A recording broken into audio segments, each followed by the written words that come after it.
This is Mark Bell from supertraining.tv, Supertraining Gym, the strongest gym in the West. I am back in Sacramento, back to Cali, from Seattle, Washington, where I was up there doing some stuff for a website called Creative Live.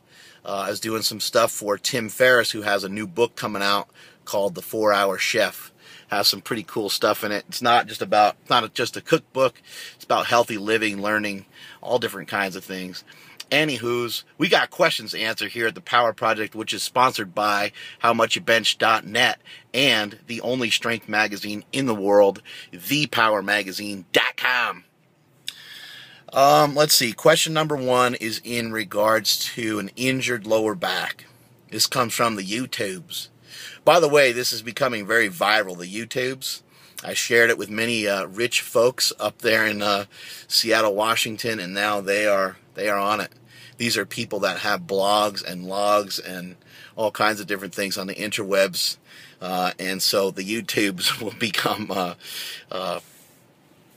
household term nationwide. Anyway, okay, so we got a question about a back injury.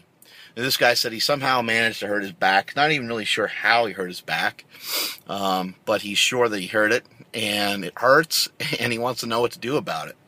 He's tried several different things. He's tried to lift lighter. He's tried to back off. He's tried to do a bunch of different things. What I would suggest, kind of depending on how long ago it was that you were hurt, if we're talking about it's about 2 months later or so, 6 or 8 weeks later, then it might be best to try to go see some sort of sports therapist of some sort, some kind of doctor, somebody you can trust, even a massage therapist, a sports massage therapist that can get in there and break some shit up. But more than likely, what's going on here is that you're probably walking around jacked up all the time. You probably somehow screwed yourself up, and you can't unscrew yourself. You're walking around, you're lifting, you're doing different things, and you're having poor posture, basically. So some of the things you want to try to think about when you're standing up, a lot of people don't even know how to stand up.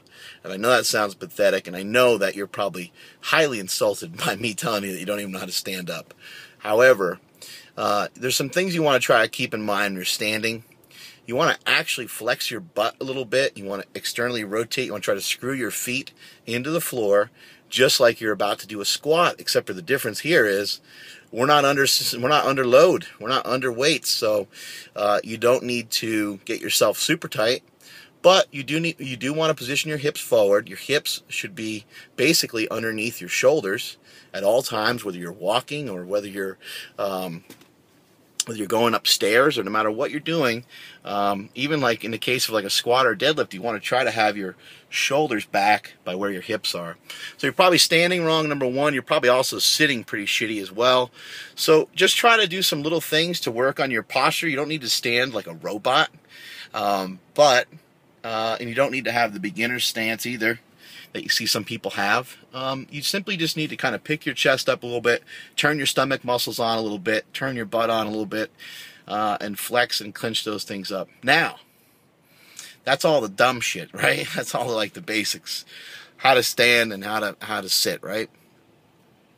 Let's focus in on 5 things that you can do for your lower body rather than all the stuff that you can't do. So write down 5 things that you can do, and I bet that you could do some of these things I'm going to mention right now. You could probably do box squats with fairly light weights. Probably wouldn't be a big issue. You could probably do step-ups. You could probably do lunges. You could probably do leg extensions.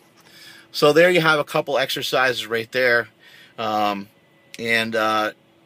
to think what else. Maybe even some sumo deadlifts you might be able to handle, because they're not usually too strenuous on your lower back.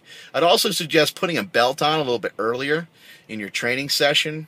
I would suggest just forgetting about the weights you were moving before and work with much lighter weight, but keep the reps low. That's something that people don't realize when you're injured.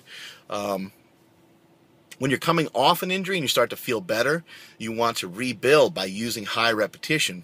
However, when you're still hurt, you want to use lower repetition because you don't want your body under those weights for a long period of time.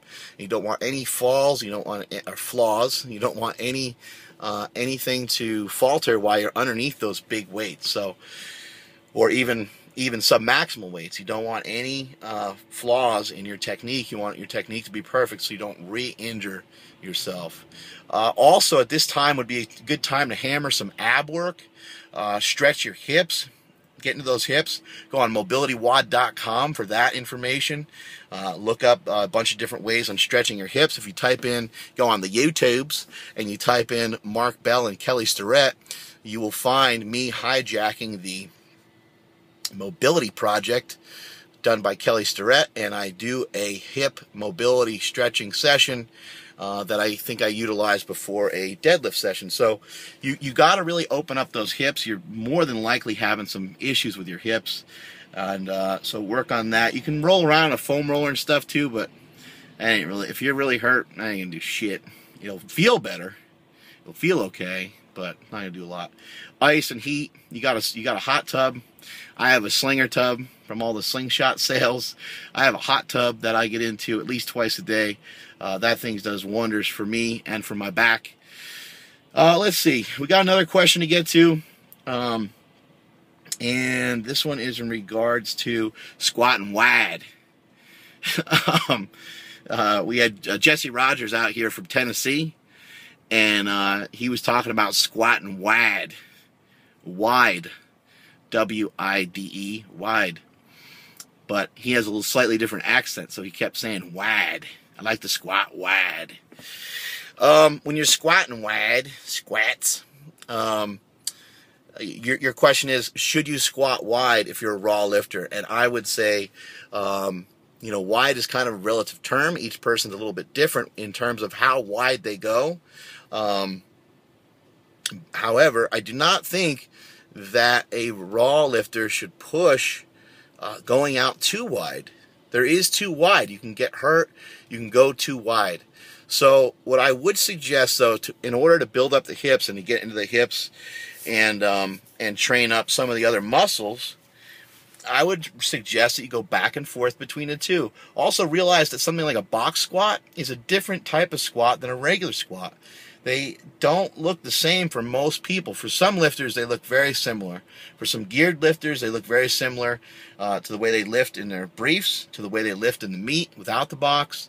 So in some cases, it's very similar. And due to the dynamics of the way certain people move, certain people will squat the same way on the box that they do without. But for most people, that is not the case. For most people, the box squat is going to look quite a bit different.